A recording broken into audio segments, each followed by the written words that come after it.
Welcome to Creatives Grab Coffee, the podcast on the business of video production. Creatives Grab Coffee is hosted by Dario Nuri and Kirill Lazarov from Labs Productions. Our goal is to share knowledge and experiences from video production professionals around the world. Whether you're a freelancer looking to start your own business or a seasoned business owner aiming to scale your company, this is the show for you. Join us as we develop a community of like-minded creatives looking to learn and help each other grow. Welcome to the business of video production. Welcome to Creatives Grab Coffee. Before we get started with the show, let's go over today's sponsors. Do you have a shoot in Toronto? Do you need crew or a strong production partner to help you with your project? Labs Productions is one of the top production companies in Toronto and your go-to video partner. With our strong creative skills and extensive network, we can help you achieve your goal. Labs Productions is able to offer you production services, white label services, or finder fees for project handoffs. Reach out to us on our website at labsproductions.com to learn more. My name is Miran. Welcome to Canada Film Equipment. We are a boutique rental house based in Toronto. We are here to help you guys out with all production sizes. Feel free to contact us to get a quote if you are a production house and you're looking for lighting, camera packages, or lighting and grid fan packages. You can see our contact information in the link below. We are more than happy to help you guys out. Make sure you follow and subscribe to creativesgrabcoffee.com. Thank you.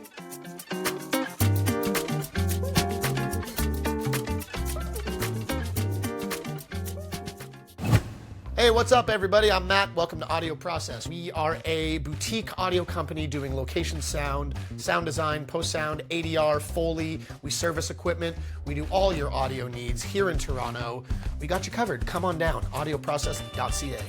Don't forget to like, follow, subscribe, and all of the other internet things to creativesgrabcoffee.com. They'll be waiting for you. I'll be waiting for you, and we're all going to have a real good time. And now, let's begin the show. Welcome to another episode, everyone. Today we're going to be talking about a pretty interesting topic that obviously concerns all of us in the video production space, and that's AI, and not just any AI, Sora. So 2 weeks ago, they released the Sora AI, which if you guys have been living under a rock and don't know, it's basically text to video, and it definitely got us thinking about what's going to happen to us in the future. Like, granted, it's just at the beginning, but it's definitely going to have some wider implications. So anyways, in today's episode, we're going to be going over like the benefits and I guess the negatives, and then I guess where we see our video production future going.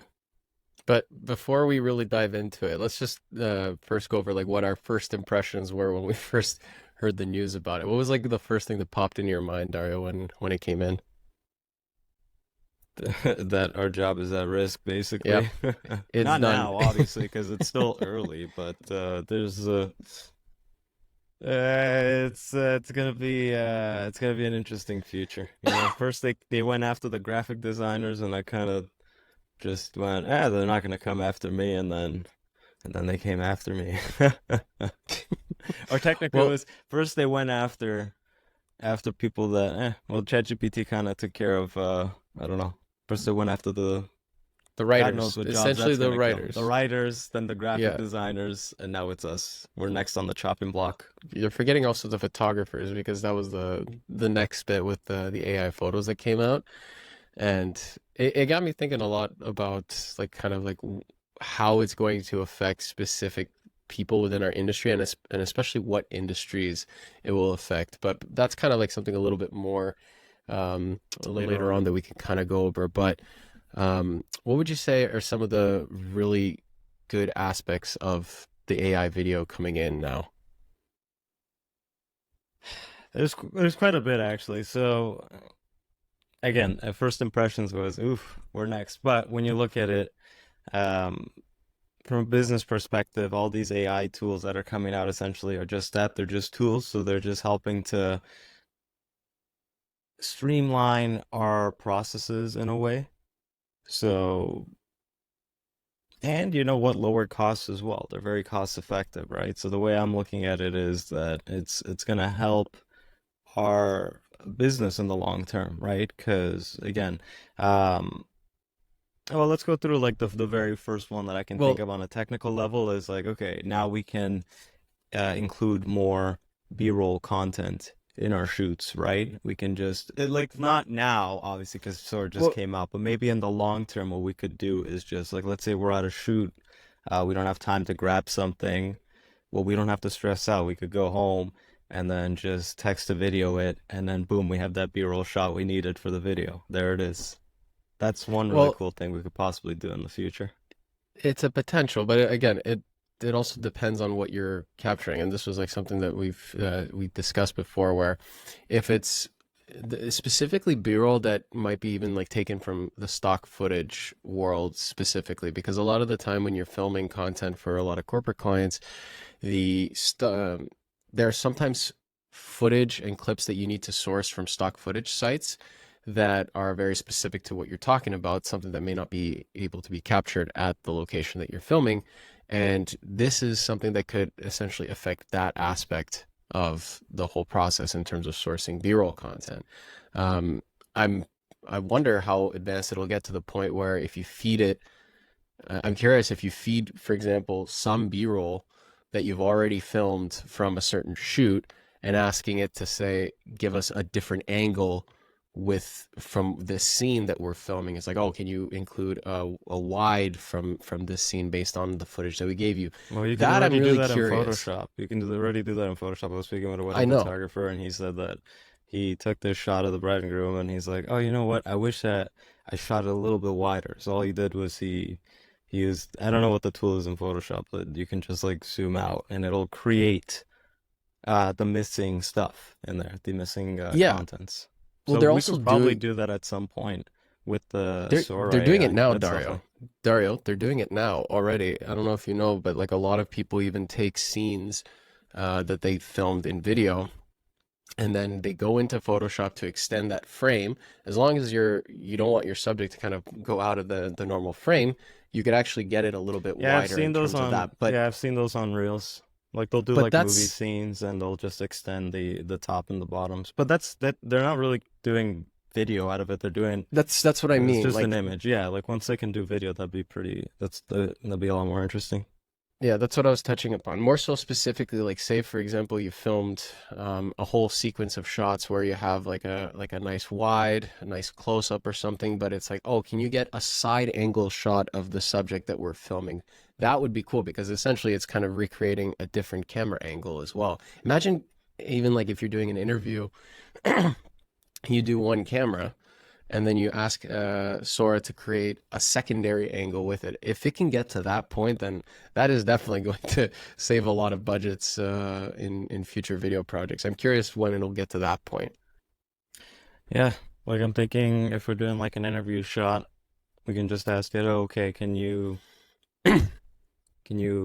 whip up the secondary angle? Or, it'd be really cool if you already That's what have I the was saying. secondary angle. It's like, can you add movement to the secondary angle, right? Like, just have it be Yep. like on a slider, have that kind of movement. That could be really cool. It sucks for, the videographer or cinematographer that's not going to get put on that project as a secondary. That's going to suck for them. But the way things are going, like with content, with the cost of projects, like the budget's dropping and people just wanting faster content outputs Yep. anyways, like that's probably the future it's heading in anyways. Well, So the balancing act is also where there might be less people being hired for certain jobs, but there's probably going to be more jobs as well because exactly what you touched upon, there's always going to be a need for more content. And the more efficient projects can become, the more efficient you can be with your budgets, the more potential there is to actually create projects. Because you were saying one of yeah, but the that's not good. one of yeah, I know that, but I'm just saying that is what is kind of like headed. But like if there's more work going around, people will still find work. But that is Yeah, one but potential. Let me there's a get to lot the of next point. if it's low budget stuff, it's not gonna like if it lowers the I said barriers to efficient. I entry. wasn't saying lower. I wasn't Yeah, saying it yeah, has to get yeah, low. I was yeah, saying yeah. bigger projects can become more efficient and you can get more of those bigger projects. Yeah, it's Yeah. slightly reduced budgets. Because what we were talking about originally was also how it streamlines our production process. And the reason that budgets are going to become the reason people are going to be able to save on budgets and pricing is because you're going to be saving time essentially as well. That is one of the biggest thing. When there's more time being saved, then it's also justifiable to be able to, for a lot of us on the creative side, to be able to lower the budgets. It's like, okay, if people are trying to make their, if budgets are going to go down for projects, the time aspect has to also be, how do you say, has to reflect that as well, because you can't be like lowering budgets and then increasing time in terms of work, right? Because then no one can do it at that point, right? We'll see, because it depends on how easy it is to prompt the software. Because if the prompts take a That's while, my then point. That's my point. yeah. So basically, cost effectiveness, like you can lower your project cost. That's one benefit. Um, Enhancing the creativity, like, and by creativity, Yeah. I mean really just being able to capture more of what you wanted to capture, not having that time constraint in the first place. Because obviously, when you're doing production, you're there for how many hours you are. So usually it's like 10 to 12-hour day, and it's hard to fit everything in at the same time. And then I guess Well, that the would other, be it. no, no, no. I There's don't more. really see There's a more. lot more. There is more, Dario. Like one of the other aspects is in the planning stage and the pre-production process, because sometimes when you're coming up with concepts with a client, you need to come up with some creative ideas and even create visuals, mood boards, storyboards. Those things take quite a bit of time, and especially when you're like right now, like when you want to create a storyboard based on reference images, you have to look for those very specific reference images. There are tools out there like FrameSet where you can Google specific frames that can kind of help you with that. But again, you're pulling from past projects, past films, and things like that. What this could potentially do is create a very unique storyboard that's based on a client's image, a client's message. Like I'm curious if it gets to the point where you feed it all the different like branding guidelines and visual elements and imagery from a client that you can kind of generate a unique storyboard that's tailored to that specific project. There's a lot of potential in the planning stage for it, which I think is great. I mean, this also kind of goes back to, AI photo that kind of can help with that. But the AI video aspect is like you could actually see it in motion. It's like, how does this feel? You can pair it with some potential music options. It's like, see if we filmed it like this with this song. This is the kind of tone and energy you can kind of feel. This is before you even get to the video filming part of the process, or especially for animation projects, it's going to really be revolutionizing things, because that is where I think will be the first industry that gets hit really hard with it before it gets to any other ones, because that's the one where a lot of digital imagery is created from scratch rather than being filmed, right? Yeah. So yeah, I guess the pre-production aspect as well. That's for Sora. Maybe, yeah, I guess all aspects are going to be affected. It's going to be interesting. Interesting. But let's move on to the negatives Oh, now. before we go to the negatives, there was one that we forgot to touch upon, was that the one kind of silver lining in the future is that will kind of keep a lot of jobs, is the fact that it's going to be hard to replicate real people and real moments. So I feel like a lot of event capture is still going to be very much in full swing because you're trying to capture real people. Um, and I think that's one of the industries that's not going to be affected as much. I mean, it can maybe enhance in certain situations, but there's still going to be a need for people to capture events as they are happening. And so that is one silver lining, is that that industry will still require people in our in our space. Will still need jobs. So yeah. Okay, let's move on to the negatives, which there are many.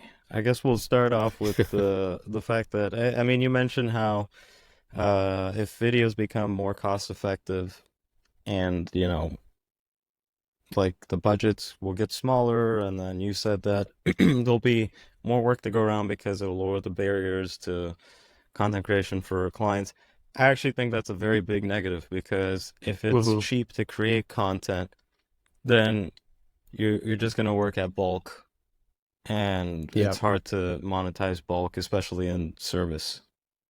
It's very hard. Yeah. So that's gonna be a major problem, because if anyone can just pick up a computer and a camera and just quickly create a video for someone and have an AI kind of guide it through the whole story, and then have another AI creating the story visually for them. I mean, how can we justify our pricing, right? So as an industry, it's gonna be tough. It's gonna be tough to navigate, to justify telling a client, you need to pay me this because this is what I output. Especially when you consider the fact that a lot of clients and leads, they can't really tell the difference between good video and bad video. So we're already struggling on that Yeah. side. Now you mix this into it, and oh my God, now it's gonna make the sales pitch a lot tougher than it already is. I think sometimes it's not so much the fact that they can't tell the difference between good and bad. I mean, that is the case a lot of the time, but a lot of the time it's also just a matter of this is our budget. What can we get? Oh, we can get something great. That's all we need. Like it's sometimes some clients they just need to get some form of video content. They don't need it to be Spielberg quality. And by that I mean like for example, if it's a difference between like say 80 90% and like 70% in terms of quality, if the 70% is significantly cheaper, they're going to always go with that number because that's what they can afford. It's like if you start looking at things from a business perspective, you can understand why they go for certain decisions a lot of the Well, time. no, It I sucks, don't but understand it because the again, why spend the money, get a bad product no, that that's I not, don't and then get, but it's not like market it well. Like you could it's a poor understand reflection their on the reasoning, but employee that's doing it, to be it's not honest with you, good. because a lot of times, like, yeah, like they just don't know any better. But I feel like a lot of times they might not even care because it's not their money.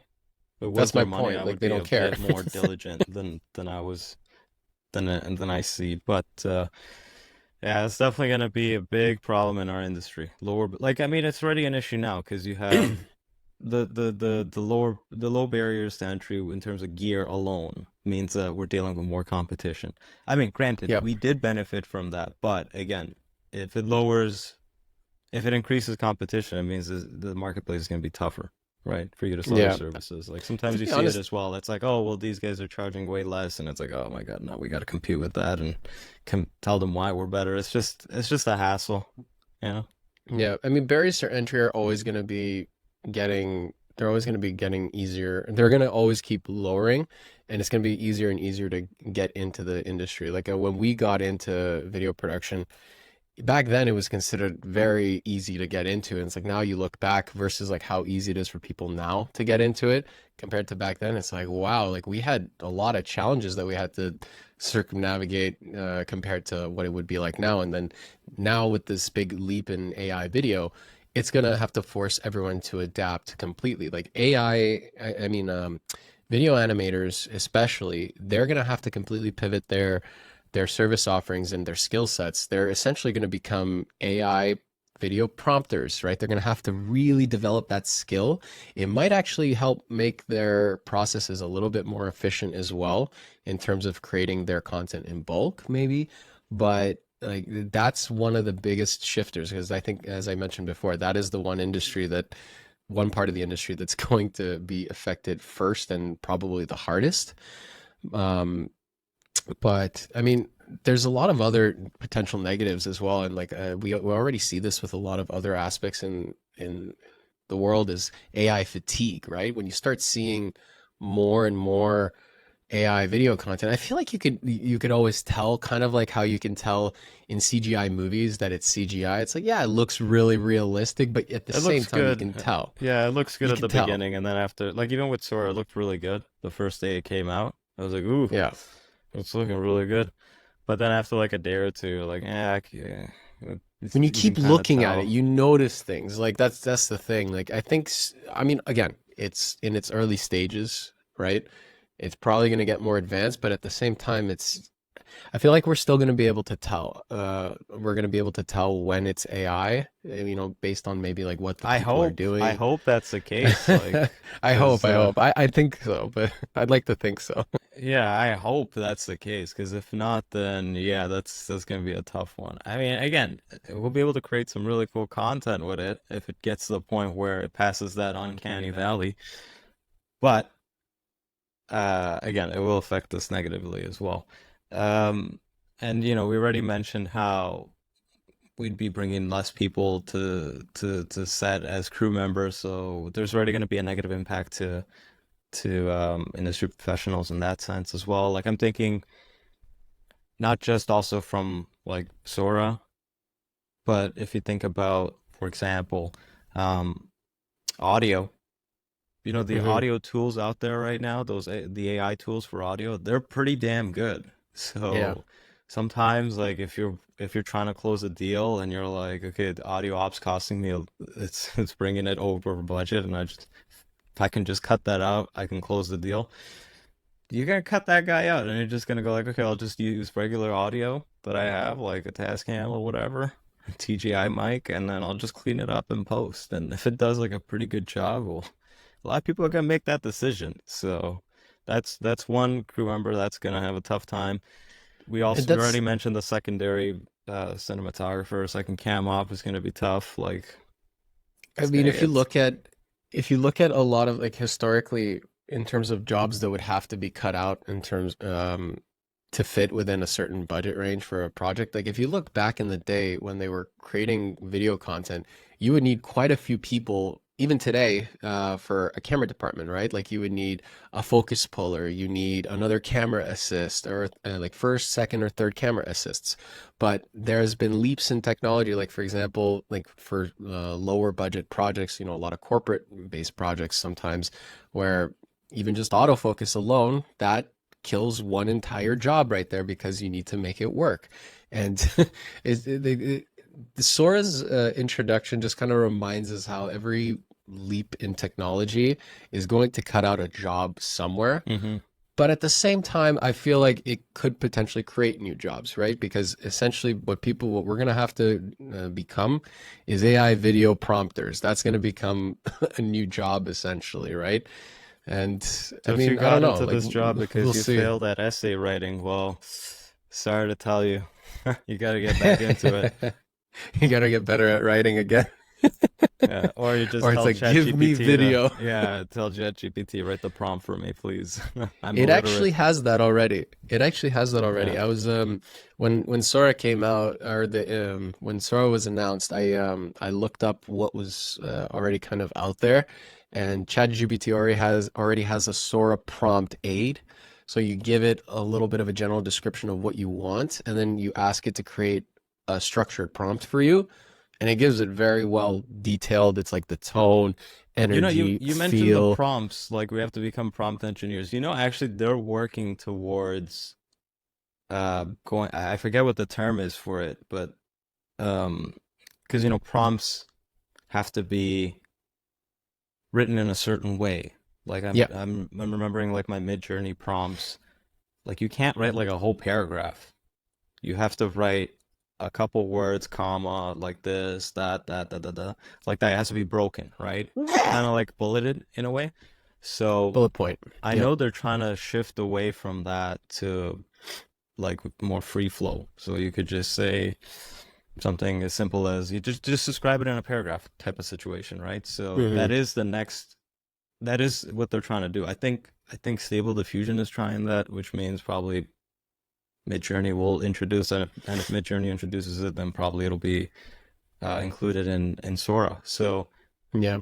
Midjourney prompt engineers, maybe, who knows? It's evolving so quickly. Like, again, just think about it. Last year they were doing the Will Smith eating spaghetti video, that horror film that they Yep. did, and then now a year later they're already at this stage. So God knows in a couple years where it's going to be at. So maybe even the prompting might be a lot easier, which again reduces barriers to entry. But there's another point I want to bring up, which I think is going to be very important, and I think a lot of people forgot about this. Um, Kyo, what's so special about this year? Oh yeah, the election year. Okay, so Yep. interestingly enough, they released something that can be a boon for nefarious actors that want to introduce Yep. misinformation campaigns, right? So as soon as I saw that, and I remember there was an election year, the first thing I thought of was they're 100% going to try to include some type of legislation for AI Yeah. generated video, right? So as soon as that happens, like it's probably gonna say something like, "Oh, you gotta have a watermark on the video saying it's AI generated, or a disclaimer at the beginning or end, right?" So But imagine how if would you're they do creating that? like a How would they? corporate video and like they have to follow regulations, so they'd have to Yeah. include a disclaimer for AI video at the beginning of the videos that. So as soon as I thought about that from the legal side, I'm like, like most corporate Yeah. clients. I mean, I think the big ones, they're probably gonna have something against using AI generated video Yeah. in their video deliverables. Because I know This. some of our clients, they can't even use ChatGPT at work. They're not allowed to use Yeah. it because, it's information shared with the system, and all of their stuff is proprietary, right? So probably with AI video will be the same thing. It's gonna be like those disclaimers, um, like for infomercials in the States. Like it's gonna first be like, this video may contain AI generated video content. Yeah, yeah, yeah. And it'll just basically be almost like how the pharmaceutical industry, how they advertise in the States, where it's like just very generic, happy footage, but like then listing out all the side effects that a lot of people might get from like buying that drug. Yeah. It could have a very similar stigma where it's like, okay, if it's like this video might have AI generated content, it's like, okay, what's my opinion going to be going into this? It's like, am I going Yeah. to immediately start assuming that everything is AI generated? Because then if like, because like you said, because of this, the news is going to become even more untrustworthy because you're not going to know what's real or fake anymore. And if you have to include a watermark on AI video, it's like you can't really crop it out because I've seen some sources like Cold Fusion, they touched upon like, oh, what if we just put a watermark on the video? But it's like, yeah, but then you could just crop that out, if it's in the corner or something like that. For a watermark to work, it would have to be like dead center, just completely covering the whole image. And then it's like, yeah, then No, I what's the think they'll. point? I don't think they'll do it like that. I think it'll just be something at the Yeah. beginning, like Yeah, that's a disclaimer. It's not a watermark. It's the difference, right? yeah. I don't think they're gonna do what. Oh, or maybe they could put something in the metadata. Maybe But I don't know.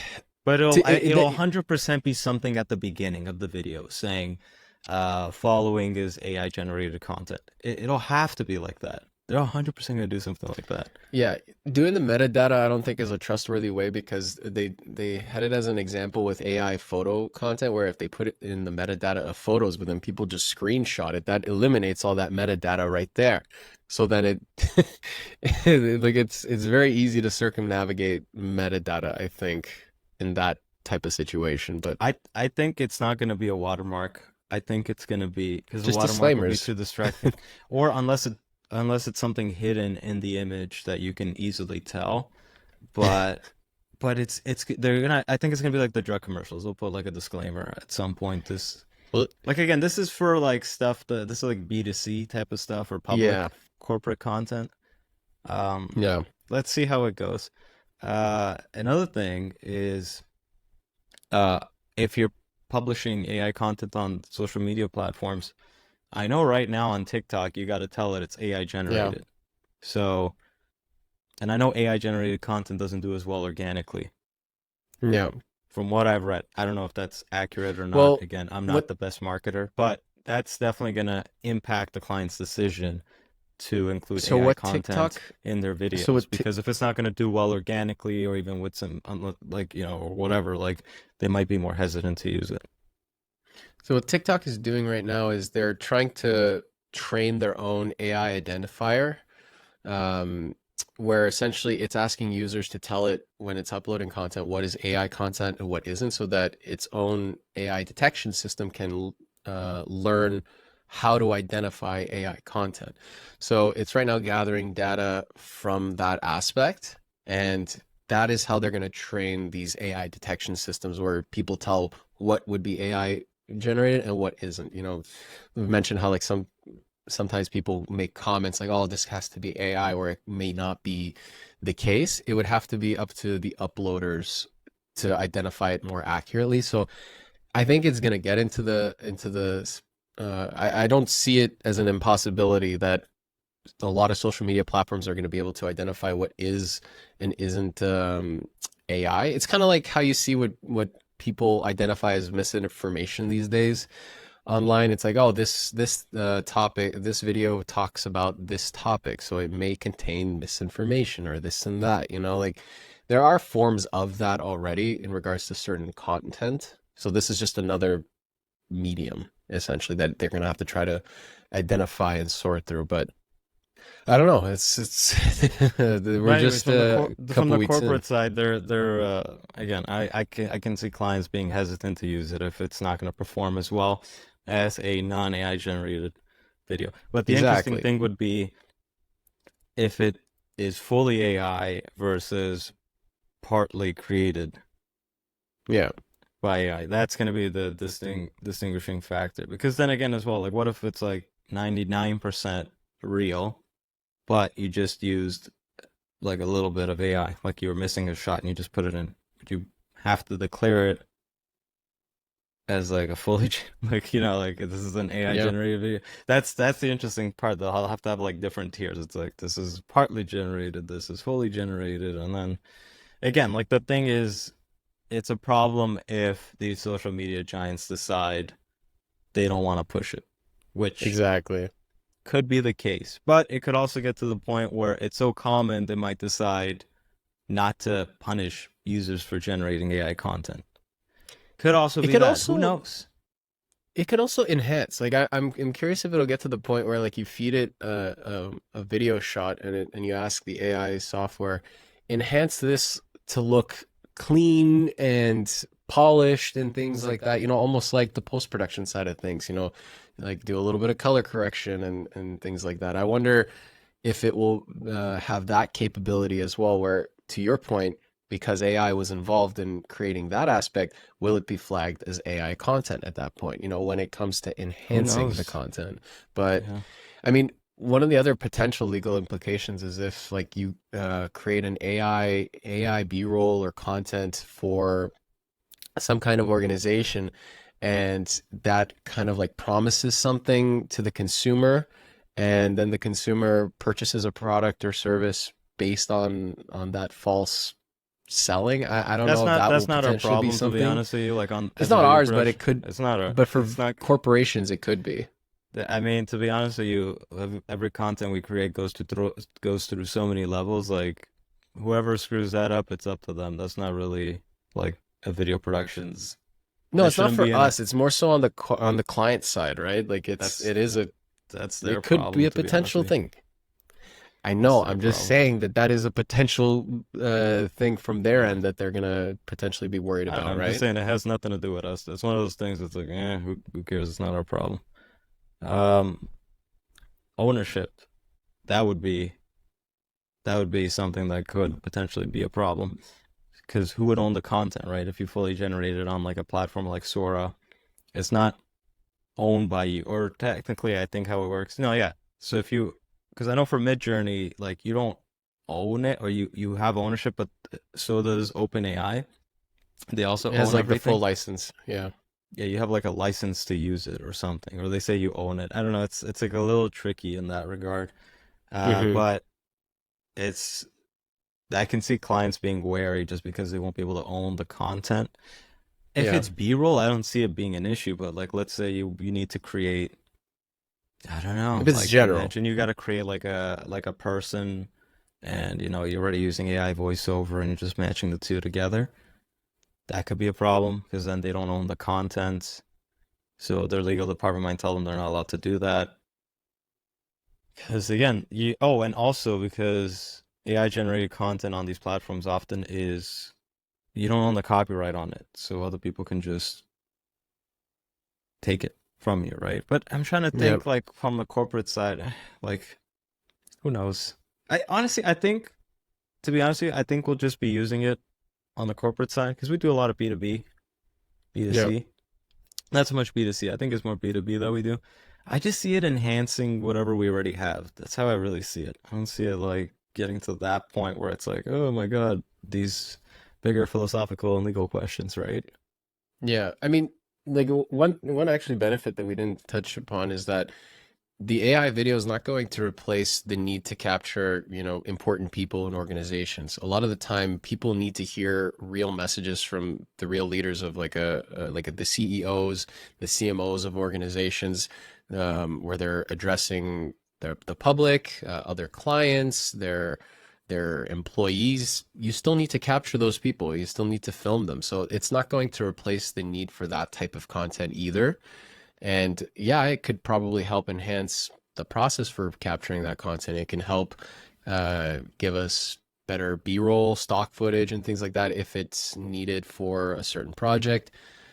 Especially cutaway shots, transition shots and things like that. It can really help in that sense of the process. But the real meat of the content is still, if you have to capture real people, it's still going to be a need for us there. So that's the one silver lining going forward, is that people are always going to need to hear things from real people. And if it's AI generated, you're gonna be able to tell, I think. So But you know what? The caveat is you'll only be able to tell if you know exactly who those people are. well, yeah. But a lot of the time, these especially internal videos, you're addressing very specific people, especially when you're creating content for a corporation to send out to their clients. They're going to know who they're hearing from.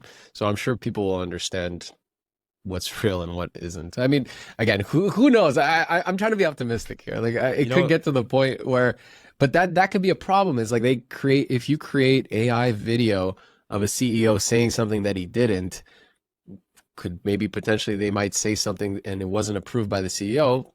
What happens then? That's not going to be an issue because especially stuff relating to the CEO, goes through so many layers. That's the one thing though. There's so many people writing, saying this is okay.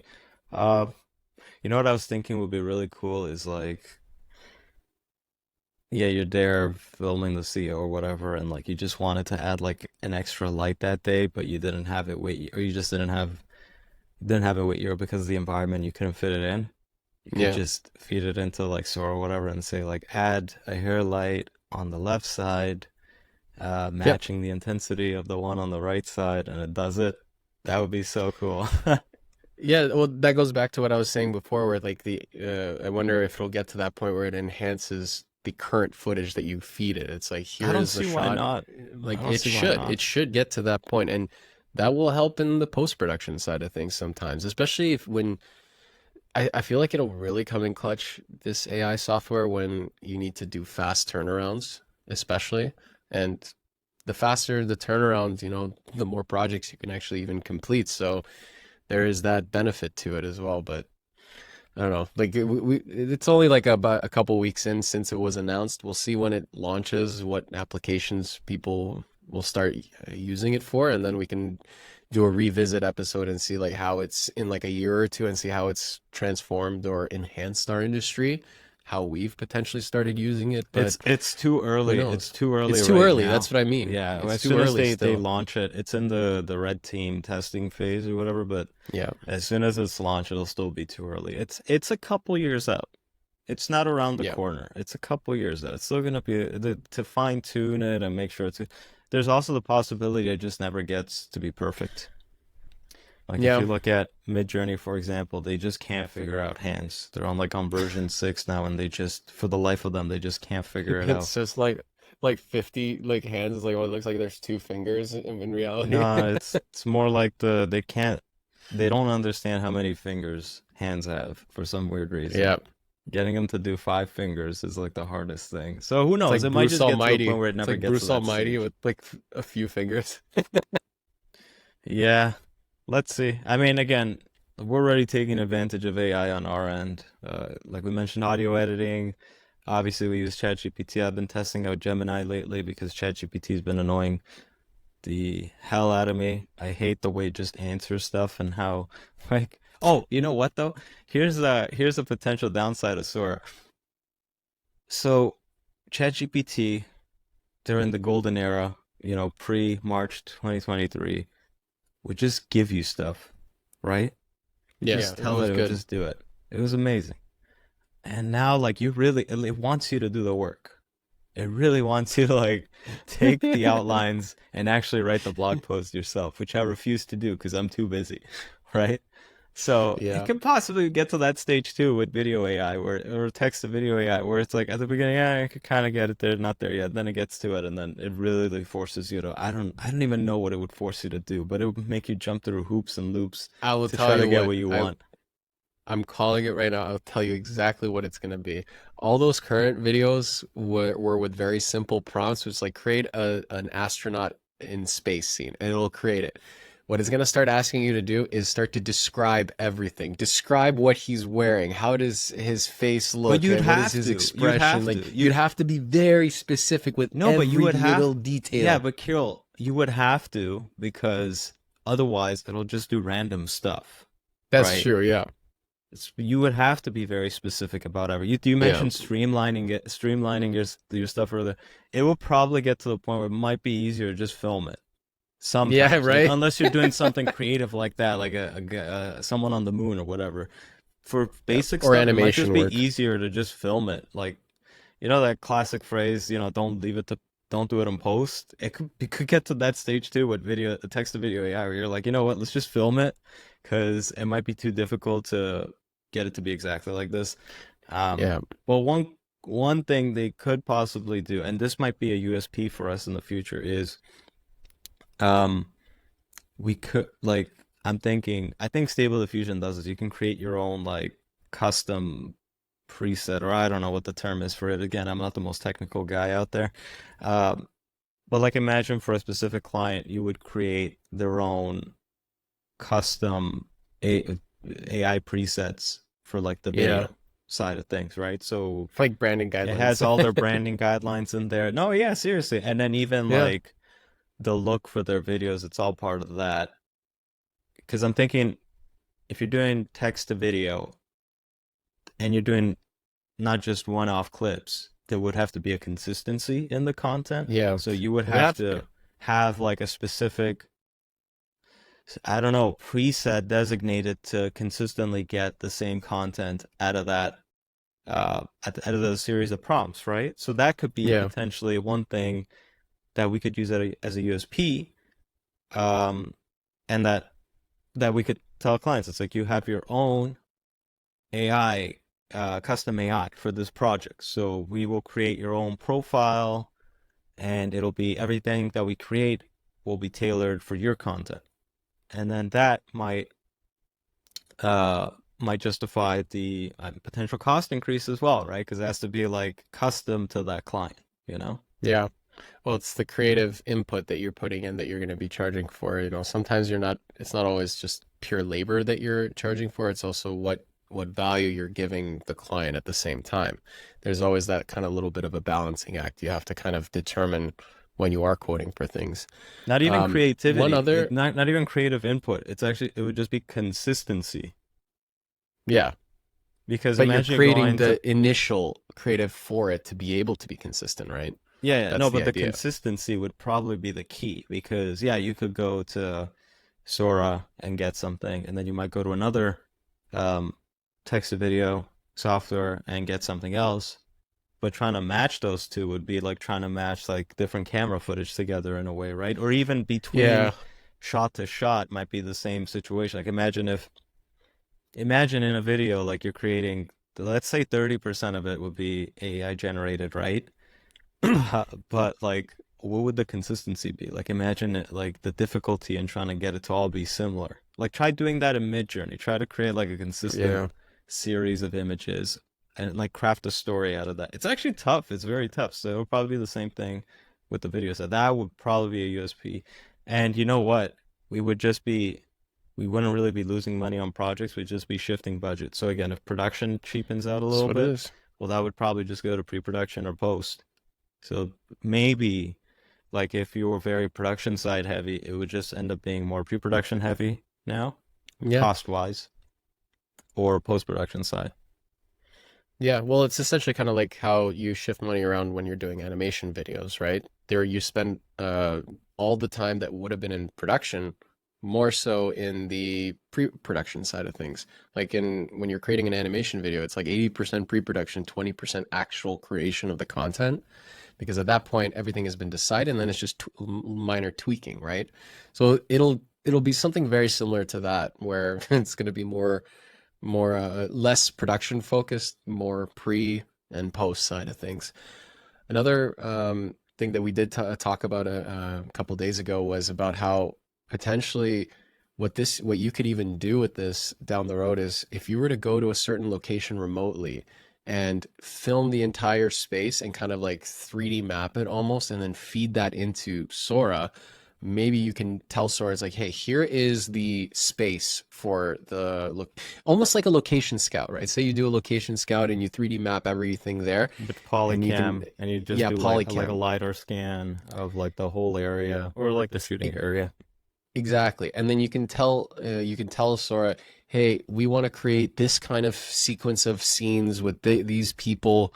Can you create a mock-up storyboard video or film of it, right? Like, this is kind of like where it goes back to where it can help in the pre-production, where you map out almost the entire scene of what it'll look like, and it'll look very realistic. It's like, and then you can show it to a client. It's like, hey, this is what we're going to go for with your people and your talent. Let's plan for it. Like, it could be very interesting to that point where even if the video is so good, you may not even need to actually film it. You know, that scan will essentially do it for you. But I don't know. Again, everything we're talking about in this video, it's all speculation of what could happen, you know, based on what we've seen in the past. It's still early days. You know, we'll see what happens in a couple years' time, how it gets integrated in it. You know, I mean, with the introduction of AI photos, I still think that there is a need for photographers now. So I don't know. We'll have to see. Speaking of photographers, I was speaking with a photographer friend of mine. He mentioned that there's people using AI to create headshots out of their photos. Have you seen that? What? No, I haven't seen that. Yeah. That's funny. Man, but yeah, it's still not there. So anyways, we're obviously going to advocate for our side. More so advocate for us being there than the AI side. But I don't know. I think if you're actually immersed in it, you'll understand the limitations. But again, who knows? Yeah. They might just figure it out. Who knows? It'll be interesting. I mean, why did this have to happen to our generation? We're dealing with so much stuff. COVID, this, 2008. This is every generation. This is every generation that says something like this. I'm sure the previous generation of photographers and videographers, they had film for the longest time, Kirill. What are you talking about? They were dealing with film for like 100 years. I know, they were dealing with film, and then the introduction of digital all of a sudden almost killed them, you know.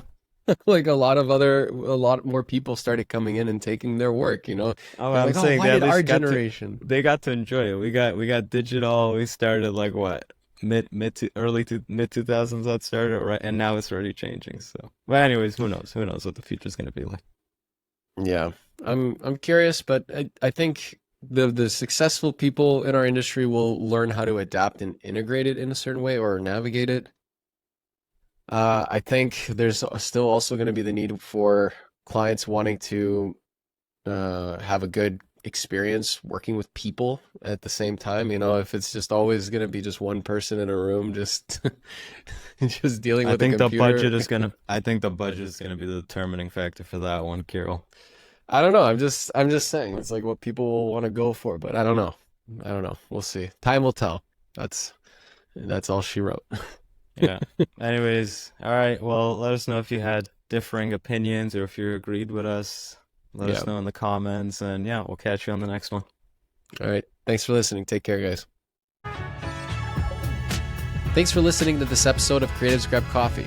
Please make sure to follow and engage with us on Instagram, TikTok, LinkedIn, YouTube, and your favorite podcast app. Creatives Grab Coffee is created by Labs Productions, a video production company based in Toronto, Canada. Creatives Grab Coffee is also sponsored by... My name is Miran. Welcome to Canada Film Equipment. We are a boutique rental house based in Toronto. We are here to help you guys out with all production sizes. Feel free to contact us to get a quote if you are a production house and you're looking for lighting, camera packages, or lighting and group fan packages. You can see our contact information in the link below. We are more than happy to help you guys out. Make sure you follow and subscribe to creativesgrabcoffee.com. Thank you.